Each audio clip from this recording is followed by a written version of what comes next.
माँ काली से साक्षात बात करने वाले संत रामकृष्ण परमहंस जी की संपूर्ण जीवन गाथा। हुगली जिले के कामारपुर नामक छोटे से गांव में खुदीराम चट्टोपाध्याय नाम के गरीब ब्राह्मण रहते थे। उनकी पत्नी चंद्रमणि भी पति के समान ही सरल स्वभाव वाली थीं और भगवान की पूजा किया करती थीं। इन्हीं के घर 17 फरवरी 1836 ईस्वी को श्री रामकृष्ण परमहंस का जन्म हुआ। उनका असली नाम गदाधर था। रामकृष्ण नाम तो संन्यास लेने के बाद पड़ा। पिता चाहते थे कि पुत्र उन्हीं के समान ईश्वर भक्त और धार्मिक बने, इसलिए वह उन्हें रामायण और महाभारत की कहानियाँ सुनाया करते थे। गदाधर अत्यंत कुशाग्र बुद्धि के बालक थे, इसलिए पिता ने उन्हें पाठशाला में भर्ती करा दिया। पाठशाला जाकर बालक और भी अधिक फुर्तीला हो गया। गदाधर बंगला आसानी से पढ़ लिख लेते थे, लेकिन गणित उनकी समझ से बाहर थी। उनके मीठे स्वभाव के कारण अध्यापक उनसे बहुत प्रसन्न रहते और उन्हें खूब प्यार करते थे। गदाधर का कंठ बड़ा मधुर था और बड़े सुरीले स्वर में कृष्ण लीला के गीत गाया करते थे। वह सदैव प्रसन्न रहते और अपनी मीठी मीठी बातों से सबको खुश रखते थे। बचपन से ही गदाधर की धर्म में रुचि थी। गदाधर की भक्ति भावना धीरे धीरे बढ़ती जा रही थी। जब वह रामलीला और कृष्ण लीला में अभिनय करते तो भक्ति भाव में इतना लीन हो जाते कि वह अपने तन बदन की सुध भूल जाते। कुछ दिन बीत जाने पर गदाधर के यज्ञोपवीत का समय आ गया। उनके गांव में एक धनी शूद्र ने गदाधर से प्रतिज्ञा करा ली कि वह यज्ञोपवीत के समय सबसे पहले उसी का दान ग्रहण करेंगे। यज्ञोपवीत से 2-1 दिन पहले जब यह बात गदाधर ने अपने भाई रामकुमार को बताई तो वह बड़े परेशान हुए। ब्राह्मण का लड़का भला शूद्र का दान कैसे ले सकता है। उन्होंने गदाधर को बहुतेरा समझाया, परंतु वह किसी प्रकार अपनी प्रतिज्ञा तोड़ने को तैयार नहीं हुए। आखिरकार रामकुमार को उनकी बात माननी ही पड़ी। कुछ दिनों के बाद घर की आर्थिक स्थिति बिगड़ जाने पर रामकुमार कलकत्ता चले आए। कलकत्ता के जान बाजार में रानी रासमणि जमींदारी का काम संभालती थीं। उन्होंने कलकत्ता के दक्षिणेश्वर नामक स्थान पर गंगा के किनारे भारी मंदिर बनवाया। रानी का जन्म केवट जाति में हुआ था, इसलिए कोई भी ब्राह्मण उनके मंदिर की पूजा स्वीकार करना नहीं चाहता था। अंत में रामकुमार ने मंदिर की पूजा का दायित्व संभाला और अपने छोटे भाई गदाधर को भी अपने पास बुला लिया। मंदिर की देखभाल रानी के दामाद बाबू मथुरा विश्वास किया करते थे। गदाधर की सरलता और स्वभाव से विश्वास बाबू अत्यंत प्रसन्न थे। अतः उन्होंने माँ काली की सुरक्षा का भार उनको सौंप दिया।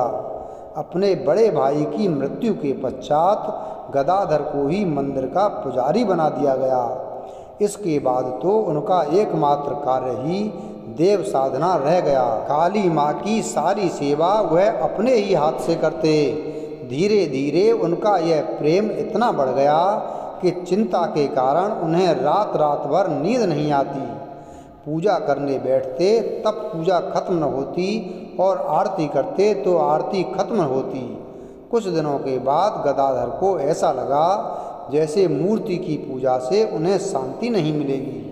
वह काली माँ के दर्शन करने के लिए बच्चों के समान बिलख बिलख कर रोया करते थे। पूजा करते करते कभी वह मूर्ति से बातें करते, कभी हंसते, कभी क्रोध करते और कभी माँ के चरणों को पकड़कर रोया करते। कभी प्रसाद स्वयं खा लेते और कभी कुत्ते बिल्ली को खिला देते। रानी तो उनको देवता मानने लगी थी। जैसे हनुमान जी राम की सेवा किया करते थे, वैसे ही अब गदाधर ने दास्य भगवान से भगवान राम की पूजा करनी आरंभ कर दी। धीरे धीरे इन सब बातों का पता उनकी माँ को चला तो उन्होंने उन्हें घर बुला लिया। कुछ दिनों के बाद घर लौटने के कारण गांव के सभी लोग गदाधर को देखने के लिए बहुत उत्सुक थे, परंतु जब उन्होंने गदाधर को पागलों जैसे काम करते देखा तो उन्होंने सोचा कि शायद गदाधर को भूत लग गया है। कुछ दिनों के बाद गदाधर का पागलपन काफ़ी कम हो गया।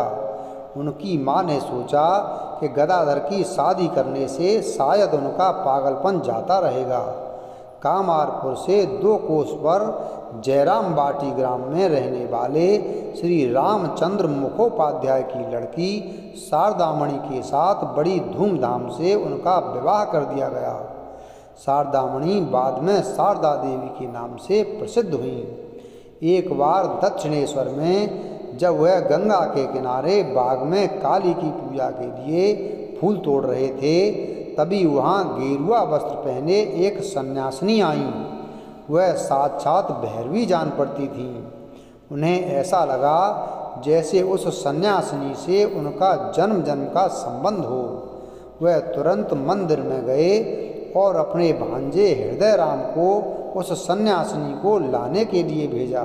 सन्यासिनी के पास जाकर उसने जैसे ही गदाधर का नाम लिया, वह दौड़ी हुई हृदय राम के साथ आ गई।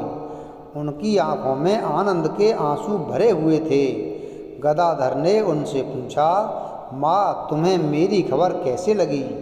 वह बोली, मुझे माँ जगदम्बा ने आदेश दिया था कि मेरे 3 पुत्रों से जाकर मिलो।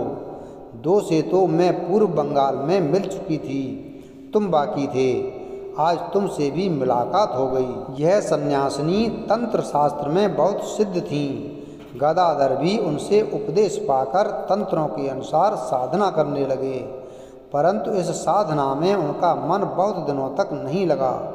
वह किसी और साधना की चिंता में रहने लगे। संसार और संसार की बातों को भूलकर वह साधना में डूब गए। सबसे पहले उन्होंने भैरवी ब्राह्मण के तरीके से तांत्रिक साधना की थी, जिसकी चर्चा ऊपर की गई है। तांत्रिक साधना का प्रभाव उन पर यह हुआ कि ईश्वर को माँ के रूप में पूजने लगे। फिर उन्होंने एक नागा संत तोतापुरी के बताए हुए तरीके से वैदांतिक साधना की। तोतापुरी ने उनको सन्यास की दीक्षा भी दी। वेदांतिक साधना का उन पर यह असर हुआ था कि वह निर्गुण और निराकार ब्रह्म की उपासना करने लगे, यानी ऐसा ब्रह्म जिसका न कोई नाम और न कोई रूप, जिसके बाद से उनका नाम गदाधर की जगह रामकृष्ण पड़ा। रामकृष्ण उनका सन्यास का नाम था। आगे चलकर उनका यही नाम प्रसिद्ध हुआ। वेदांतिक साधना से उनका दिमाग खुल गया। वह परम सत्य की प्राप्ति के लिए सब धर्मों की गहराई से छानबीन करने लगे। गोविंद रे नाम के एक सूफी के प्रभाव में आकर उन्होंने कुरान पढ़ी। रामकृष्ण परमहंस ने हिंदू धर्म की विभिन्न परंपराओं जैसे वैष्णववाद, तंत्र और अद्वैत वेदांत का पालन किया और देवी काली के परम भक्त थे। उन्होंने इस्लाम और ईसाई धर्म के पहलुओं को भी अपनाया और उनका अनुभव किया। उन्होंने विभिन्न धर्मों में निहित एकता को पहचाना और सभी धर्मों के प्रति गहरी श्रद्धा रखी। इसी प्रकार उन्होंने कितने ही धर्मों को अपनाया था। जिस धर्म को अपनाते थे उस समय वह उसी के अनुयायी जान पड़ते थे। बौद्ध, जैन और सिखों का भी वह बहुत सम्मान करते थे। हिंदू धर्म के अनेक संप्रदायों की साधना करने के बाद और यहूदी, पारसी, इस्लाम, ईसाई आदि अनेक धर्मों की जानकारी प्राप्त करने के बाद उन्होंने यह समझ लिया था कि सब धर्मों में ईश्वर एक ही है, केवल उसे प्राप्त करने के रास्ते अलग अलग हैं। काली, खुदा, बुद्ध, राम, कृष्ण, दुर्गा सब एक ही भगवान के रूप हैं। यद्यपि अपनी माँ की इच्छा पूरी करने के लिए उन्होंने अपना विवाह कर लिया था, परंतु अपनी स्त्री को भी वह अन्य स्त्रियों के समान ही पूज्य समझते थे। विवाह के बाद वह अधिकतर अपने पिता के घर में ही रहती थीं। उनकी प्रसिद्धि सुनकर वह अपने पति के पास आ गईं। रामकृष्ण ने उनका बड़ा आदर किया और कहा कि मैं किसी भी स्त्री को पत्नी रूप में स्वीकार नहीं कर सकता। मैं प्रत्येक स्त्री को माँ समझता हूँ, अतः तुम भी मुझे जो आज्ञा दोगी मैं वही करूँगा। और यह कहकर वह उनके चरणों पर गिर पड़े। उनकी स्त्री पर इसका बड़ा प्रभाव पड़ा और वह वहीं दक्षिणेश्वर के मंदिर में रहकर ईश्वर का भजन पूजन करने लगे। वीडियो अगर पसंद आया हो तो वीडियो को लाइक करें, चैनल को सब्सक्राइब करें और बेल आइकन प्रेस करें। धन्यवाद।